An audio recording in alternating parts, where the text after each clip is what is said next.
Je célébrerai l'Éternel de tout mon cœur. Nitamshukuru Bwana kwa moyo wangu wote. Dans la compagnie des hommes droits. Barazani pa wanyofu wa moyo. Et dans l'assemblée. Na katika mkutano. La chose merveilleuse ici que nous pouvons souligner. Kitu cha ajabu ambacho tunaweza kujipiga kwa mstari hapa. Dont David énonce par l'esprit. Yenye Daudi anatamka kwa roho. La première chose est donc est celle-ci. Kitu cha kwanza basi ni hiki. Que je célébrerai l'Éternel de tout mon cœur. Ya kwamba nitamshukuru Bwana kwa moyo wangu wote. Et non pas par les lèvres seulement. Na si kwa midomo tu. Et que nos cœurs soient loin de lui. Na mioyo yetu niko mbali naye. En suivant les voies des hommes. Kwa kufuata njia za watu. Mais de tout cœur. Ila kwa moyo wote. Vous connaissez Matthieu 15, n'est-ce pas? Mnajua Mathayo 15 sivyo? Nous pouvons le lire. Tunaweza kuisoma. Matthieu 15. Mathayo 15 dit ceci.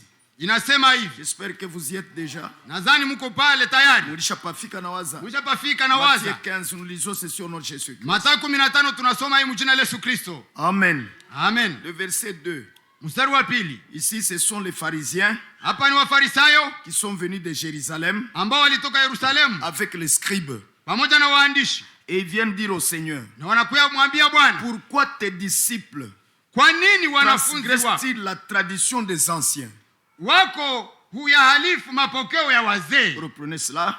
Mbona wanafunzi wako huyahalifu mapokeo ya wazee? Car ils ne lavent pas leurs mains quand ils mangent du pain. Kwa maana hawanawi mikono walapo chakula. Et que c'était des préceptes humains. Zilikuwa kanuni za watu. C'était pas la parole de Dieu. Haikukuwa neno la Mungu. Et c'était le produit de leurs interprétations. Na ilikuwa matokeo au mazao ya matafsiri yao, matunda ya matafsiri yao. Alors le verset 3. Mstari wa 3 sasa. Mais lui répondant leur dit. Akajibu akawaambia. Et vous? Pourquoi transgressez-vous le commandement de Dieu? À cause de votre tradition. Vous voyez que la préoccupation, la préoccupation et l'intérêt des pharisiens, l'intérêt, c'était la tradition des anciens. Mais pour le Seigneur, ce qu'il mettait au premier plan, c'est le commandement de Dieu. Donc il est bon que de briser les commandements d'hommes, la tradition d'hommes, au desturi za watu, n'est-ce pas? Et là vous êtes indemne, vous n'êtes pas condamné. Mais les hommes peuvent vous condamner. Mais Dieu ne vous condamne pas. Tant que ces préceptes d'hommes ne sont pas conformes à la parole. Et d'ailleurs aucun précepte d'homme qui peut aller avec la parole. Car tout homme est menteur. Dieu seul est vrai. Alors nous voyons ici deux groupes. Le Seigneur éleva le commandement de Dieu. Mais les pharisiens, les scribes, élevaient la tradition de leurs anciens. Alors qui avait raison entre les deux? Voyez mes frères. Et c'est ainsi qu'on nous rétorque toujours. Nous ne sommes pas soumis aux anciens. Nous ne respectons pas les anciens. Mais quel est le problème, vous savez? Le problème c'est que nous ne respectons pas leurs traditions. Nous ne respectons pas leurs règles. Nous ne respectons pas leur système de travail. Parce que nous ne pouvons pas. Nous devons mettre le commandement de Dieu au premier plan. Nous devons mettre l'enseignement de Dieu au premier plan. Car c'est à cela que nous avons été appelés. Nous avons été établis pour défendre cela. Certainement, frère. Parce que l'Église est le soutien et la colonne de la vérité. Ainsi, peu importe ce qu'ils peuvent amener et qui a duré longtemps. A duré longtemps.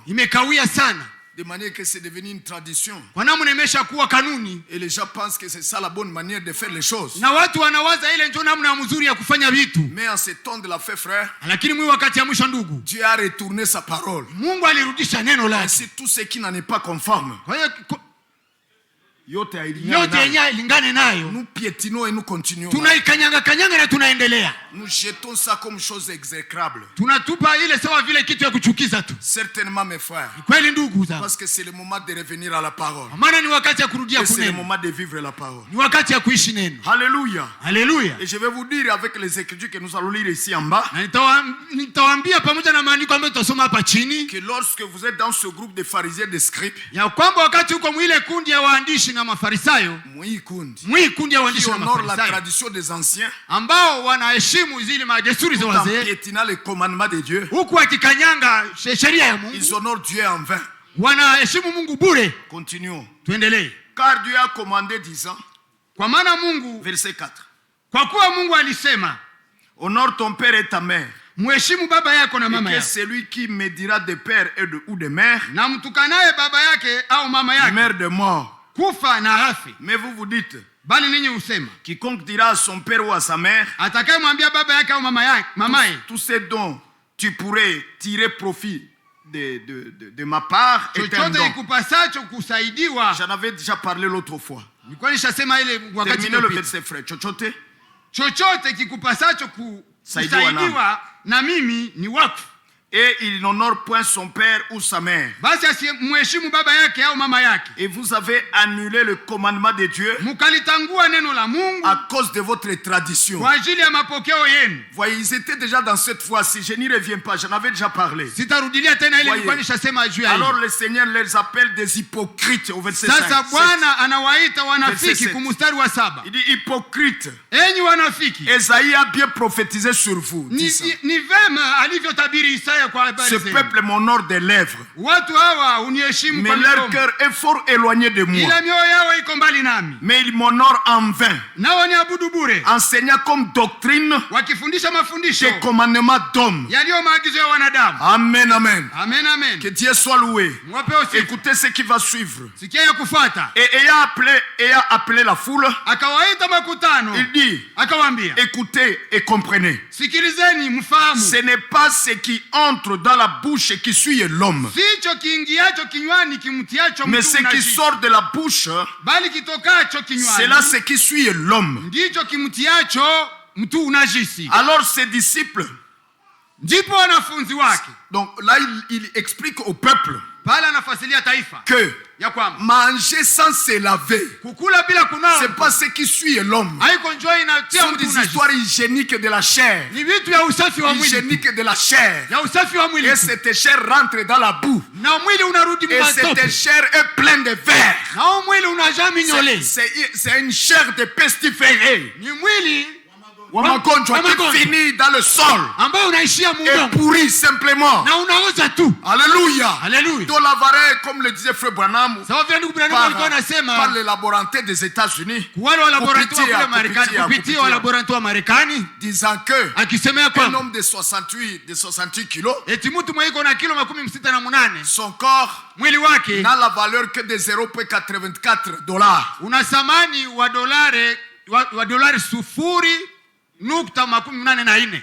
Voyez, zéro, ce n'est même pas un dollar. Et cela finit dans la terre. Et avec ça, je ne vais pas dire que on ne peut pas se laver les mains. Mais le problème ici, c'est qu'ils en avaient déjà fait une règle religieuse, spirituelle.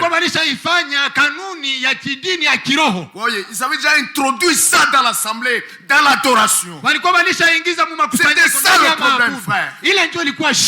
Amen, amen. Mais naturellement, on se lave. Naturellement, on se lave. Et là, on n'a pas de problème. Mais quand tu as commencé à faire dépendre la communion de l'homme avec Dieu sur ça, faire dépendre Mtu kutegemeza ushirika wa mtu na Mungu kwa ile kitu.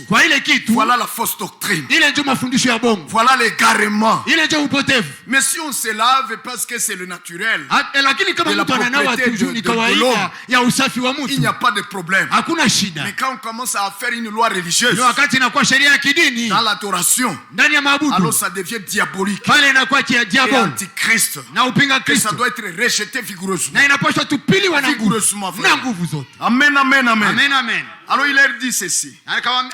Il leur dit ceci. Oh, avant que je n'avance là-bas, frère. Toute chose qui n'est pas scripturaire, ne les gardez pas. En matière spirituelle,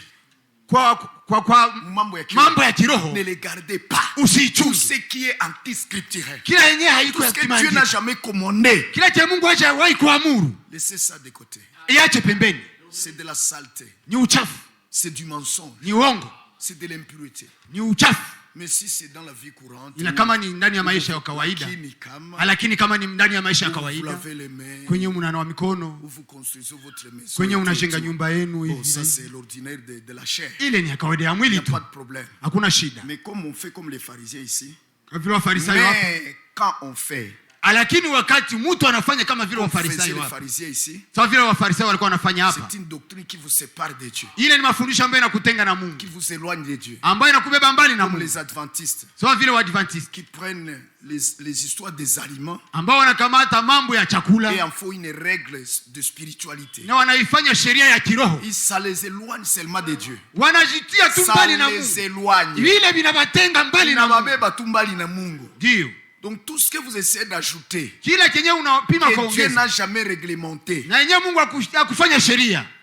certainement frère, ça vous éloigne seulement de Dieu. Ainsi, dès que nous sommes avec la parole, ainsi, dès que nous sommes avec la parole, nous sommes avec Dieu. Dès que nous nous éloignons de la parole, nous nous éloignons de Dieu. Le verset 9, je le reprends. Mais il m'honore en vain. Voyez. Donc vous advenez au niveau où vous adorez Dieu en vain. En vain. Donc en vain on jeûne. En vain on chante. En vain on fait la kora. En vain on jeûne. Kwa bure wanafunga. Kwa bure wanaomba. Kwa bure wanafanya kwaya wanaimba. Kwa bure. Tout devient vain. Yote inakuwa bure. Lorsqu'on enseigne comme commandement, wakati watu wanafundisha kama vile sheria, kama vile amri, wanafundisha mafundisho ya banadamu, banaifanya amri. Ndio. Quand on commence à enseigner les doctrines humaines, wakati wanafundisha mafundisho ya wanadamu, wakati watu wanaanza kufundisha mafundisho ya wanadamu, ils sont éloignés de Dieu. Et tout ce qu'ils font, Dieu ne reconnaît pas. Na yote ambao wanaifanya Mungu haitambui. Amen, amen. Amen. Et alors ça s'accomplit sur eux ce que Amos a écrit. Na hapa inatimilika kwa yenyewe Amos aliandika. Dans Amos au chapitre 8. Ndani ya Amos chapitre 5 pardon, verset 18. Sura 5 mstari wa 18. Ceci s'applique maintenant à eux. Et qu'est-ce qui est écrit ici au verset 18 de Amos? Il dit malheur à vous qui désirez les jours de l'Éternel. À quoi vous servira le jour de l'Éternel? Il sera ténèbres et non lumière. Comme si un homme s'enfuyait de devant un lion, ni kama mtu aliyemkimbia simba, et que l'ours le rencontra, akakutana na dubu, ou qu'il entra dans la maison, au aliingia katika nyumba, et appuyait sa main contre le mur, akauegemeza mkono wake ukutani, nyoka akamuma. Le jour de l'Éternel, siku ya Bwana, n'est-il pas ténèbres? Je siku ya Bwana haitakuwa giza wala sinuru, et profonde obscurité, et non splendeur. Alors écoutez ce qui va leur arriver. Je hais, mimi nazichukia, je méprise vos fêtes. Nazichukia siku zenu nazizarau. Soma. Mimi nazichukia sikukuu zenu nazizarau. Oui. Moi je méprise vos fêtes, je les hais. Mimi nazichukia sikukuu zenu nazizarau. Je ne fleurerai pas. Nami sitapendezwa de bonne odeur. Na makutano yenu ya dini? Oui, je ne fleurerai pas ici dans ce français de Darby. Et je ne fleurerai pas de bonne odeur de vos assemblées solennelles. Harufu ya makutano yenu. Rudilia frère. Mimi nazichukia sikukuu zenu, nazizarau, nami sitapendezwa na makutano yenu ya dini. Ah, voyez. Il dit, si vous m'offrez des holocaustes et vos offrandes de gâteaux, je ne les agréerai pas. Et je ne regarderai pas le sacrifice de perpétuité, de prospérité de vos bêtes grasses. Il refuse tout. Ôte de devant moi le bruit de vos cantiques. Donc même les chansons, ça devient du bruit dans ses oreilles. Quand les gens suivent les commandements d'hommes au lieu de la parole de Dieu. Quand les gens suivent les fausses doctrines au lieu de la sainte doctrine de Dieu. Dieu ne reçoit plus rien d'eux. Apokee tena kitu kutoka kwao.